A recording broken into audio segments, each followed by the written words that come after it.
What if I told you there was a guide that laid out exactly how to build a championship caliber football team?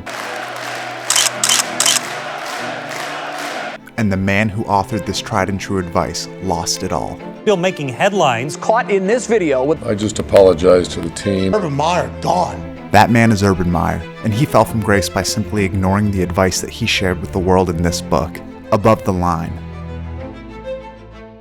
How did Urban Meyer go from football royalty to the laughingstock of America's game? It didn't happen overnight. Let's roll the tape. He worked various positional coaching jobs at schools like Illinois State, Colorado State, and Notre Dame before earning his first head coach appointment at Bowling Green. At Bowling Green, he turned the program around immediately and amassed a 17-6 record over 2 seasons. The next challenge was Utah, but it was no challenge for Meyer. Utah went 10-2 in year 1 and 12-0 in year 2 with Alex Smith as his quarterback. The mythology around Meyer as a turnaround artist was now too powerful, and the SEC was calling. The University of Florida signed Meyer to a 7-year, $14 million contract, and now he had everything he needed at his disposal to attract 5-star recruits and compete for national championships. In 2006, they smacked Ohio State 41-14 in the BCS title game after a 13-1 season. The Gators' quick turnaround was yet another example of Meyer's ability to transform a team, and the 2008 championship squad proved that the success could be sustained to some degree. With a powerhouse roster including Janoris Jenkins, the Pouncey twins, Percy Harvin, the infamous Aaron Hernandez, and of course,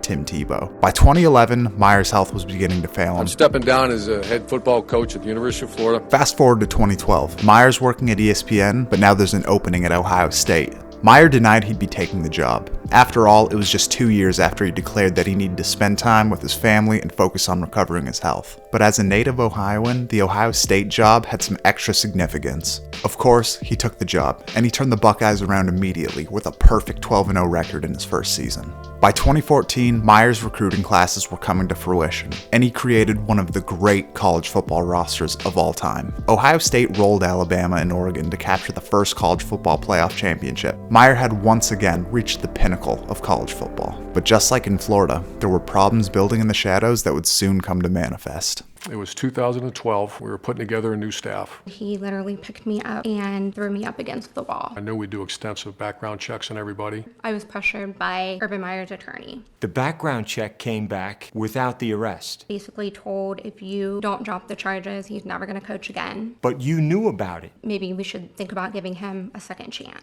After you arrived, you put your core values for the football program on the wall. Courtney's accusing me that I committed domestic violence. What are the first 2 values? Honesty is number 1 and respect women number 2. I didn't. I don't know what's going on. How do you think you honored those values? I still hold those values so firm. I apologize and for the perception that I don't. You apologize for the perception. In back-to-back jobs, Meyer took his teams all the way to the top, but had to walk away controversially. How did it all fall apart so fast? Especially considering he wrote this book with the perfect recipe on how to build and sustain teams with great cultures. This book has some absolute gems of wisdom like, leadership isn't a difference maker, it is the difference maker. A leader is not someone who declares what he wants and then gets angry when he doesn't get it. That's from page 1. Here's another one of my favorites.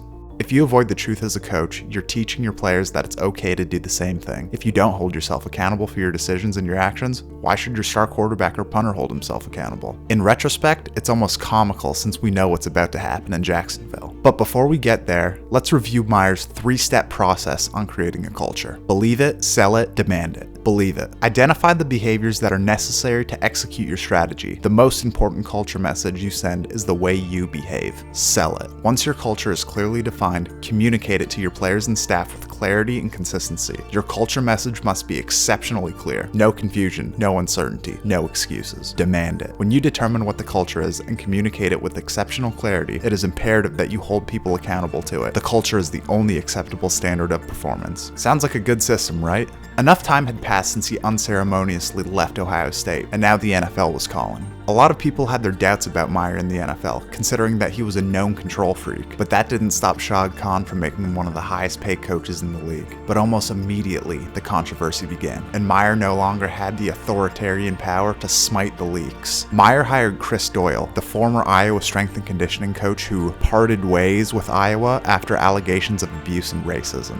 One day after the signing, he was gone. The media got a hold of the story, and Doyle and Jacksonville had to part ways. For his next trick, he brought brought in Tim Tebow to compete for a tight end spot, even though he hadn't played in 6.5 years. That's a good way to build trust in your team. Trust is something that every team talks about and wants, but few truly get. Trust is belief in the reliability of a person. And just days after the Jags' first loss, the USC rumors started. Of course, he denied the rumors, but that didn't mean much considering he'd done that before in the past with other schools to move on to bigger opportunities. By all accounts, you'd assume that Meyer would be a people person considering that he had such a long track record of pulling 5-star recruit after 5-star recruit. You'd assume that because of this book, he knew how to build trust with players. But the issue was, he was used to dealing with 18-year-olds who didn't know any better and didn't have any money or any power to contest his methods. Now, he was trying to pull this act with grown men who had millions of dollars in the bank. Reports started coming out that he talked down to his players. "Hey Trevor, you gotta slow it down for him. These boys from the South, their transcripts ain't right." Reports came out that he talked down to his coaches too. You've got coaches who he belittled in front of us, and I can only imagine what he was doing behind closed doors. I'm surprised he lasted that long, to be honest with you. Nothing was going right so far, and it was clear that Meyer wasn't taking any of his own medicine that he outlined in this book to build trust with his players, coaches, or the organization. And after the loss against Cincinnati, he officially lost the locker room. Frustrating. How frustrating is that? That's devastating, heartbreaking. That's a heartbroken locker room, taking a few days off. My head's spinning right now, so I apologize.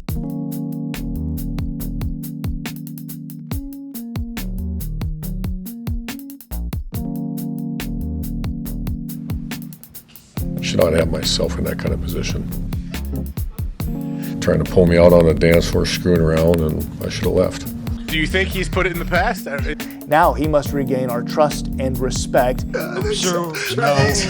Interested. I think so. I think we're all past it, man. How does Urban Meyer define trust in Above the Line? Meyer says that trust is earned through how you behave in 3 areas: character, competence, and connection. Character is ethical trust. It is built through repeated experience of you doing what you say you will do. Competence is technical trust. It is built through repeated experience of you doing your job and making the team better. Connection is personal trust. It is built through repeated experience of you caring, listening, and fully engaging with the people on the team. As the weeks rolled on, the Jags did capture a couple wins, but the season was gone. There was the slightest bit of hope in Khan's heart that Urban Meyer could turn things around and be perfect to the end of the season. But after the Jags' 20-0 loss in Week 14 to the Titans, the Josh Lambo bombshell story dropped, and Meyer was fired in the middle of the night. The Tampa Bay Times article outlined Lambo's unbelievable interaction with Meyer. "I'm in a lunge position, left leg forward, right leg back," Lambo said. Urban Meyer, while I'm in the stretch position, comes up to me and says, "Hey dip, make your kicks," and kicks me in the leg. It certainly wasn't as hard as he could have done it, but it certainly wasn't a love tap. Truthfully, I'd register it as a 5 out of 10, which in the workplace, I don't care if it's football or not. The boss can't strike an employee, and for a second, I couldn't believe it actually happened. Pardon my vulgarity. I said, "Don't you ever kick me again," and his response was, "I'm the head ball coach. I'll kick you whenever the I want." The same man who wrote, "I've come to learn that leadership is not automatically granted to you because of your position or your salary or the size of your office," was now reported as stating that he could kick whoever he wanted because of his position. Tough luck. The most mind-boggling aspect of the Urban Meyer saga was that he wrote this book, and it contains so much wisdom that in theory should create an amazing, healthy, prosperous, and competitive culture. I think any coach, business owner, or team leader could read this and find immense value in it. But after all of these reports and stories have come out, you have to wonder if Meyer actually practiced any of what he preached in this book. In Florida, the circle of trust got preferential treatment. He hid Aaron Hernandez and other teammates failed drug tests so he could keep them available to play. At Ohio State, he hired Zach Smith after he knew about the abuse scandal. In Jacksonville, he hired a strength and conditioning coach that was accused of racism and abuse. He talked down to his veteran players. He talked down to his coaches. He called them losers. And he hardly took the blame for publicly embarrassing his team, his owner, and more importantly, his wife. How about your family? Did you feel a need to apologize to your family? course I did. One thing that we know for sure is that there is truth in Above the Line, but what we're left to wonder is if this system and philosophy is responsible for Meyers' championship teams, or if it was purely due to elite players from great recruiting and an extreme ability to mitigate and silence any negative stories so those players would always stay available. As a lifelong Ohio State fan, it's a really hard one to stomach. It's uncertain right now whether Meyers' legacy will be remembered as one of the great NCAA coaches or the biggest failure in NFL history. I'm sure we'll see Urban Meyer coaching again, and I'm sure he'll find great success and turn around a program faster than anyone thinks is possible. But before he decides to throw his hat back in the ring, shape the lives of young men, and represent a university, I'd recommend that he picks up a copy of this book, because living below the line only leads to one place.